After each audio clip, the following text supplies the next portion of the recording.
दोस्तों, अच्छे लोगों के साथ बुरा क्यों होता है? यह सवाल हर किसी के मन में कभी ना कभी उठता है। जीवन में कठिनाइयों का आना और विपत्तियों का सामना करना हर व्यक्ति के लिए अनिवार्य है, लेकिन अच्छे लोग अक्सर सोचते हैं कि उनके साथ ही ऐसा क्यों होता है।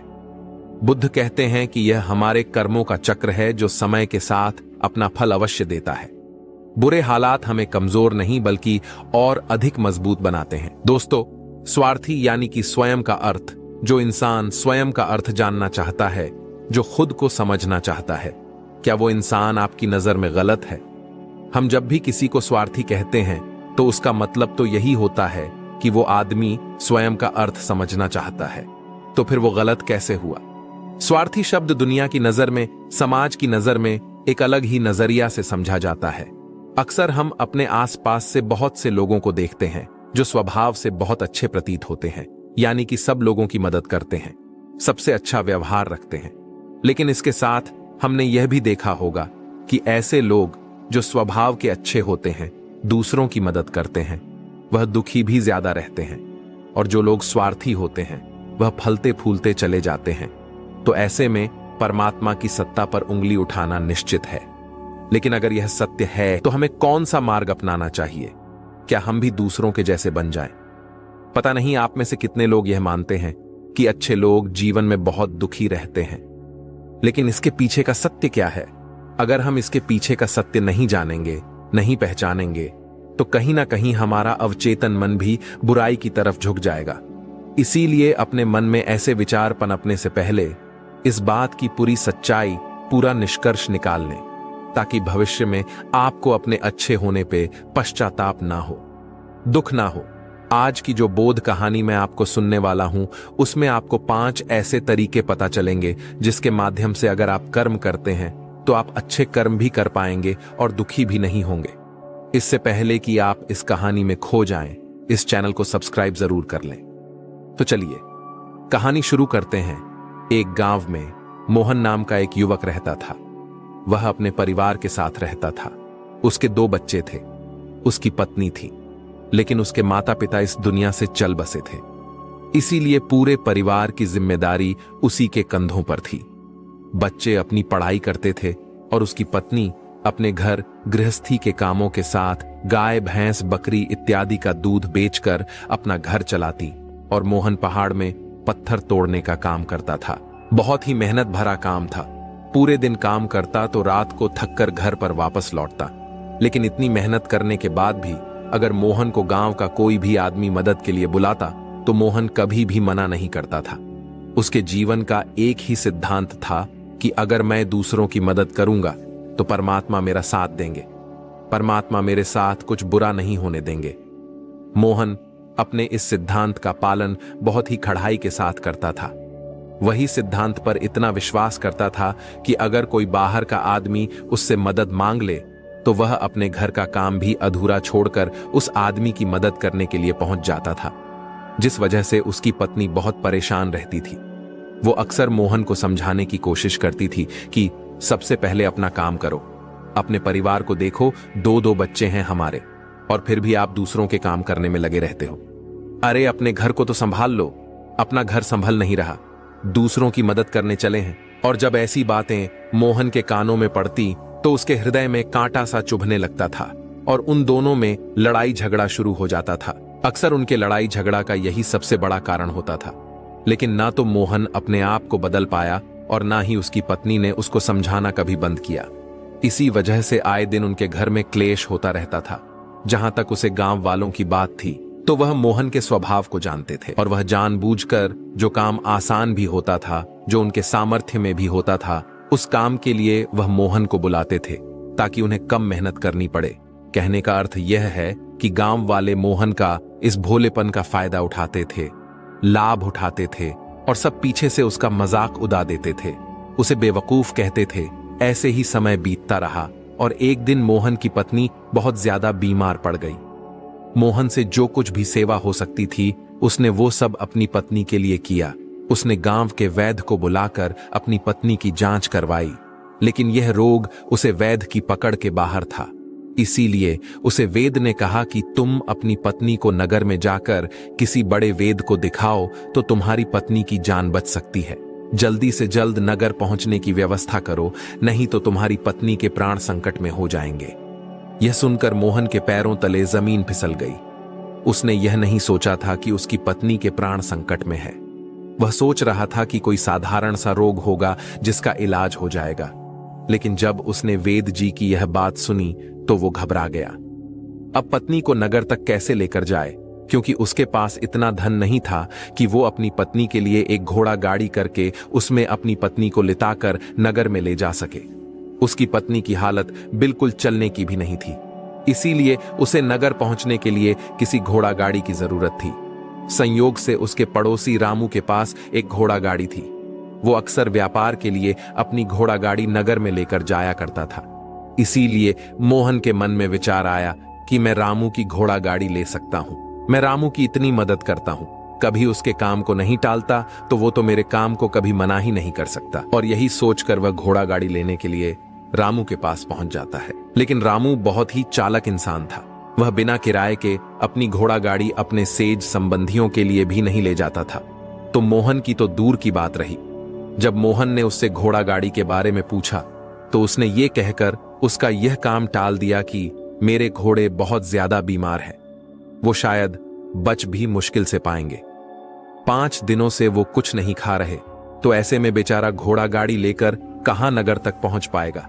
हां, अगर तुम कुछ धन की व्यवस्था कर सकते हो तो मैं अपने एक मित्र की घोड़ा गाड़ी तुम्हारे लिए मंगवा सकता हूं। यह सुनकर मोहन परेशान और चिंतित हो गया, क्योंकि उसके पास धन तो था ही नहीं। इसका मतलब उसकी पत्नी बड़े नगर में वेद के पास इलाज के लिए पहुंची नहीं पाएगी। उलझन भरे हुए विचार लिए हुए जब मोहन वापस आ रहा था तो उसने एक दिल दहला देने वाला दृश्य देखा। उसने देखा कि रामू के घोड़े, जो रामू के अनुसार बीमार थे और कुछ खा भी नहीं रहे थे, वही घोड़े गांव का ही एक युवक उसकी बांट से खोलकर बाहर ला रहा था और गाड़ी में उसको जोत रहा था। यह देखकर पहले तो मोहन को कुछ समझ में नहीं आया। उसके बाद जब मोहन ने उस युवक से पूछा तो उसने बताया कि रामू ने यह घोड़ा गाड़ी उसे किराए पर दी है। यह सुनकर मोहन का दिल टूट गया। उसने कभी सपने में भी नहीं सोचा था कि उसका सबसे अच्छा मित्र रामू उसके साथ ऐसा कर सकता है। हालांकि यह समय इस बात पर दुखी होने का वक्त नहीं था, इसीलिए मोहन वहां से जल्दी से लौट जाता है और गांव के एक सेठ के पास जाकर कुछ धन उधार लेकर रामू को दे देता है। रामू अपने मित्र की घोड़ा गाड़ी मंगवा देता है, जिसके बाद वो अपनी पत्नी को वैद्य के पास दूसरे नगर में ले जाता है। जब उसकी पत्नी का इलाज चल रहा था तो मोहन यही सोच रहा था कि एक वो दिन था जब रामू की बेटी बीमार हो गई थी और रामू यहां पर नहीं था, तो मैं पूरी रात वेद जी के पास उसके लिए बैठा रहा था, उसकी देखरेख की थी, उसकी सेवा की थी। इतने दिनों तक रामू नहीं आया था, तब मैं ही उसके परिवार की देखरेख किया करता था। है ईश्वर, यह कैसा दुर्भाग्य है जिसके लिए मैंने इतना कुछ किया। उसने एक घोड़ा गाड़ी देने से मुझे मना कर दिया, और वो भी तब जब मेरी पत्नी जिंदगी और मौत के साथ आखिरी सांसें ले रही है। कुछ देर बाद वेद बाहर आकर मोहन को एक बहुत बुरी खबर देता है। वो मोहन को बताता है कि उसकी पत्नी को कर्क रोग हो चुका है और इसका कोई भी इलाज नहीं है। उसके पास कुछ समय ही शेष बचा है। यह सुनकर मोहन दुखी होकर वहीं जमीन पर बैठ गया। उसकी पूरी दुनिया उजाड़ने वाली थी और उसे कोई रास्ता नजर नहीं आ रहा था। वैद्य जी ने तो साफ साफ कह दिया था कि उसकी पत्नी के पास अब ज्यादा समय शेष नहीं है। मोहन बहुत दुखी था, उसे कुछ समझ नहीं आता, तो वह अपनी पत्नी को वापस घर ले आया। कुछ समय के बाद ही उसकी पत्नी चल बसी और यह सदमा मोहन से बर्दाश्त ना हुआ। अब दोनों बच्चों की जिम्मेदारी उसके कंधों पर आ गई थी। लेकिन यहां पर मोहन के सारे सिद्धांत टूट चुके थे, उसके सारे भ्रम खत्म हो चुके थे। अब उसके दिमाग में एक ही बात थी कि अच्छा कर्म करने से परमात्मा साथ नहीं देता, बल्कि बुरे लोग फलते फूलते हैं, और इस बात का मैं सबसे बड़ा गवाह हूं। यह विचार अक्सर उसके दिमाग में चलते रहते थे और इसी वजह से उसका मन धीरे धीरे संन्यास्त हो गया, देश दुनिया से दूर हो गया। और एक दिन ऐसा भी आया जब वह अपने बच्चों को अपने रिश्तेदारों के पास छोड़कर इस देश दुनिया को त्याग कर एक सन्यासी बनने के लिए घर से निकल पड़ा। उसने गांव में किसी को कुछ नहीं बताया, किसी को नहीं पता था कि मोहन अचानक कहां गायब हो गया। सन्यास की दीक्षा लेने के लिए वो एक बौद्ध भिक्षुक के पास पहुंचता है। बौद्ध भिक्षुक उस समय ध्यान में बैठे हुए थे। ध्यान से बाहर आने के बाद वो बड़े ध्यान से मोहन के चेहरे को देखते हैं और उससे सन्यासी बनने का कारण पूछते हैं। इस पर मोहन उन्हें अपनी पूरी आपबीती सुना देता है और कहता है कि है मुनिवर, इस दुनिया से मुझे कुछ भी हासिल नहीं हुआ। मेरा इस दुनिया से विरक्त हो चुका है। जब अपने दोस्तों ने ही मेरा साथ नहीं दिया तो इस दुनिया में रहने का क्या मतलब, और इसी वजह से मैं सन्यासी बनना चाहता हूं। यह सुनने के बाद बौद्ध भिक्षुक ने मुस्कुराते हुए स्वर में कहा कि याद रखना, भंते जीवन से विरक्त होकर सन्यासी बनना तुम्हें परम सुख तक कभी नहीं पहुंचा सकता, परमानंद तक कभी नहीं पहुंचा सकता। तुम दुनिया से अपने मन पर एक बोझ लेकर विरक्त हुए हो। तुम दुनिया से परमात्मा की खोज करने के लिए विरक्त नहीं हुए हो। इस भ्रम में कभी मत रहना तुम संसार से विरक्त हुए हो, क्योंकि संसार ने तुम्हें धोखा दिया, ऐसा तुम्हें लगता है। इसीलिए तुम परमात्मा पे कभी विश्वास नहीं कर पाओगे और ना ही उन पर अपनी पूर्ण आस्था बना पाओगे। इसीलिए सन्यासी होने का भी तुम पूरा लाभ कभी नहीं उठा पाओगे। सन्यासी होने का लाभ तब मिलता है जब हमारी प्रभु में, परमेश्वर में, परमात्मा में पूर्ण आस्था बन जाती है। मैं तुमसे पूछता हूं, क्या तुम्हारी आस्था परमात्मा में है? यह सुनकर मोहन कहता है कि है मुनिवर, मैं तो दुनिया देखकर आया हूं कि जो बुरे कर्म करता है वो फलता फूलता है, और जो अच्छा काम करता है उसे प्रभु कुछ भी नहीं देता। परमात्मा उसे दुख ही दुख देता है। इसीलिए मैं परमात्मा पे अपनी पूर्ण आस्था कैसे बना सकता हूं? यह सुनकर उस बौद्ध भिक्षुक ने कहा कि यही तो मैं तुम्हें समझाना चाहता हूं कि तुम पूरी ऊर्जा अपनी सन्यासी जीवन में लगाओ, और उसके बाद भी तुम्हें फल प्राप्त ना हो तो तुम्हें कैसा लगेगा। इसीलिए किसी की भी मदद करने के मैं तुम्हें 5 सिद्धांत बताता हूं। यह 5 सिद्धांत समझकर संसार में वापस लौट जाओ और संसार में एक ग्रस्त जीवन जियो। उसके बाद ही सन्यासी जीवन का उदय होता है। जब हम अपने ग्रस्त जीवन को पूर्ण रूप से समझ लेते हैं और अपनी जिम्मेदारियां का निर्वाह कर देते हैं। बौद्ध भिक्षुक आगे कहते हैं कि जब भी तुम किसी की सहायता करते हो, किसी की मदद करते हो, तो उसमें सबसे पहली बात, सबसे पहला सिद्धांत जो ध्यान में रखने का होता है वह होता है कि किसी की मदद करते वक्त, किसी की सहायता करते वक्त कभी भी उससे उम्मीद मत रखना। ये मत सोचना कि आज मैंने इसकी सहायता कर दी, मदद कर दी, तो कल बदले में यह भी मेरी सहायता करेगा, मेरी मदद करेगा। अगर तुम ऐसा सोचोगे तो तुम्हें जीवन में दुखों का सामना करना ही पड़ेगा, क्योंकि एक नहीं तो दूसरा, या दूसरा नहीं तो तीसरा, कोई ना कोई तुम्हारी उम्मीद जरूर तोड़ेगा। और वास्तविकता में वह मदद या वह सहायता नहीं होती है, वह हमारे लालच का ही एक रूप होता है। हम उसकी सहायता या मदद सही तरीके से नहीं कर रहे हैं। हमारे मन में लालच का भाव है, हमारे मन में बदले का भाव है। हम यह सोचकर मदद करते हैं कि इसकी मदद कर देता हूं तो कल ये मेरी भी मदद करेगा, और यही लालच हमें उन लोगों की मदद करने पर विवश करता है जो किसी रूप में धनवान होते हैं, क्योंकि हमें लगता है कि कल ये आदमी धन के द्वारा मेरी मदद कर सकता है। और इसीलिए जिस इंसान को वास्तविकता में मदद की आवश्यकता है, हो सकता है वो गरीब हो, लेकिन हमारा मन अपने लालच के वशीभूत होकर उसकी मदद कभी नहीं करेगा। इसीलिए किसी की मदद और किसी की सहायता करने की अपने विचार को विस्तार दो। केवल एक प्रकार के वर्ग के लिए अपनी सहायता या अपनी मदद पेश मत करना, उस सब के लिए समान होनी चाहिए। जरा सोचो, एक तरफ तुम्हारा मित्र हो जिसके पास धन है, संपदा है, और दूसरी तरफ कोई गरीब औरत हो जो भूखी बैठी हुई है। तुम्हारा दोस्त तुमसे कहता है कि दोस्त, आज तो खाने के लिए अच्छे अच्छे पकवान मंगवा लो बाजार से, और दूसरी तरफ वो औरत तुमसे 2 सूखी रोटी मांग रही है, तो तुम किसकी मदद करोगे? कौन मदद का हकदार सबसे पहले है? सबसे पहले हमारा कर्तव्य बनता है कि उस औरत की भूख मिटाए, लेकिन अक्सर इंसान ऐसे नहीं सोचता। वो अपने दोस्त को तो खिला देगा, उसको तो बाजार से बहुत महंगी वस्तु मंगा कर दे देगा, लेकिन किसी गरीब को उसकी भूख मिटाने के लिए पैसा या धन नहीं देगा। दूसरी बात जो ख्याल में रखने की है वो ये कि सहायता करते वक्त हमारा लालच कभी भी उसके साथ नहीं जोड़ना चाहिए। अक्सर हम जब किसी की मदद करते हैं तो हमारा लालच और हमारा स्वार्थ ही उसके साथ जुड़ा होता है, और हम अपनी भविष्य की योजना तैयार करके उस आदमी की मदद करते हैं।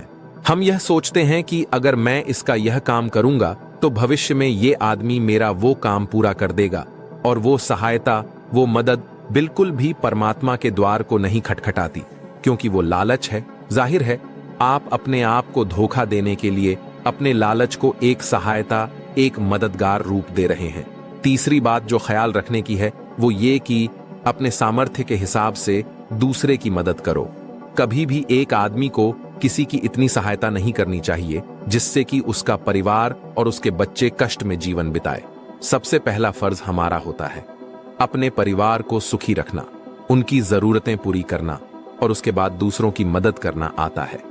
लेकिन कुछ लोग दूसरों की मदद पहले करते हैं और अपने परिवार को तवज्जो कम देते हैं, जिससे कि परिवार में लड़ाई झगड़ा आए दिन पनपते रहते हैं, और ये सब हम समाज में देखते रहते हैं अपने आसपास। अगली बात जो ख्याल में रखने की होती है वो ये कि अपना कर्म, अपनी जिम्मेदारियां पहले निभानी होती हैं।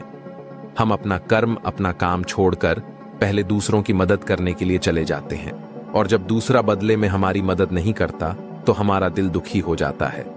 हम सोचते हैं कि मैंने तो अपना काम छोड़कर उस आदमी की मदद की थी और वह आदमी मेरी मदद ही नहीं कर रहा है। इसीलिए अपना कर्म सर्वोपरि, अपना कर्म सबसे ऊपर, क्योंकि वही काम करने के लिए इस दुनिया में हमारा जन्म हुआ है। और सबसे आखिर में जो बात समझने की है वो ये कि परमात्मा की मर्जी से ही सब कुछ होता है। हमारा कर्तव्य है अपने कर्म को करते जाना, करनी धरनी तो ऊपर वाले के हाथ में है। इसीलिए जो कुछ भी होता है सब ऊपर वाले पे छोड़ दो। अगर तुम्हें कोई धोखा भी देता है तो ये समझ के चलो कि वह सब ऊपर वाले की करनी होती है। आप यह मान के चलो कि मैं करता नहीं हूं, मैं तो एक माध्यम हूं, करवाने वाला तो वो है, उसके सामने किसकी मर्जी चली। जब यह आस्था, यह विश्वास हमारे मन में पनपने लगता है तो हमारे सारी शिकायतें दूर हो जाती हैं, क्योंकि इस दुनिया में जो भी होता है अच्छे के लिए होता है, जो भी हो रहा है अच्छे के लिए हो रहा है, और जो भी होगा अच्छा ही होगा। चाहे हमारी बुद्धि आज वर्तमान में इस सिद्धांत को ना समझ पाए, लेकिन जीवन में कभी ना होगी। किसी एक मोड़ पर आपको जरूर यह एहसास होगा कि जो हुआ था वो अच्छे के लिए ही हुआ था। इसीलिए सारी शिकायतें दूर कर दो और बस अपना कर्म करते जाओ। अपने ग्रस्त जीवन को पूर्ण रूप से झेलो, और उसके बाद ही सन्यासी जीवन की नींव होती है। इसके बाद बौद्ध भिक्षुक ने मोहन को कहा कि भंते, तुम वापस अपने गांव लौट जाओ, अपने बच्चों का अच्छे से ख्याल रखो, उन्हें पढ़ाओ, बच्चों का पालन पोषण अच्छे तरीके से करो और अपने परिवार के साथ रहो। यह सुनकर मोहन उस महात्मा को प्रणाम करता है और वापस अपने बच्चों के साथ अपने गांव में वापस लौट आता है। गांव में किसी को खबर नहीं थी कि मोहन कहां पर गया हुआ था और वह क्या ज्ञान लेकर वापस लौटा है। लेकिन अगले दिन सुबह सुबह गांव वालों ने मोहन के चेहरे पर एक अलग ही आनंद, एक अलग ही आभा पाई। और यह जरूरी नहीं कि किसी कार्य को करना ही कर्म है, मनुष्य के विचार भी उसके कर्म ही हैं, क्योंकि विचार ही हैं जो अंततः कर्मों में परिवर्तित हो जाते हैं। तो ये जो विचार रूपी कर्म जो हमें दिखते नहीं, हमें इनका भी फल भोगना ही पड़ता है। तो ज्यादातर लोग जो इस बात की शिकायत करते रहते हैं कि मैंने तो किसी के साथ गलत नहीं किया, फिर मेरे साथ गलत क्यों हो रहा है, तो उनके साथ गलत होने का कारण यह विचार रूपी कर्म ही है जो बाहर से दिखते नहीं हैं, लेकिन हमने अपने विचारों में किए होते हैं। इसीलिए इंसान को सिर्फ बाहर से ही नहीं बल्कि अंदर से अपने विचारों से भी अच्छा होना जरूरी है। और जो ऐसा है वो कभी अपने भाग्य को नहीं खोजता कि मेरे साथ ही बुरा क्यों हो रहा है, बल्कि वो अपने हर परिस्थिति की जिम्मेदारी खुद लेता है। तो दोस्तों, कैसी लगी आपको ये कहानी? आप हमें कमेंट सेक्शन में जरूर बताना, और अच्छी लगी हो तो इस चैनल को सब्सक्राइब जरूर कर लेना। तो चलिए मिलते हैं ऐसी ही कोई नई कहानी में। तब तक के लिए अपना ख्याल रखें। धन्यवाद और नमो बुद्धाय।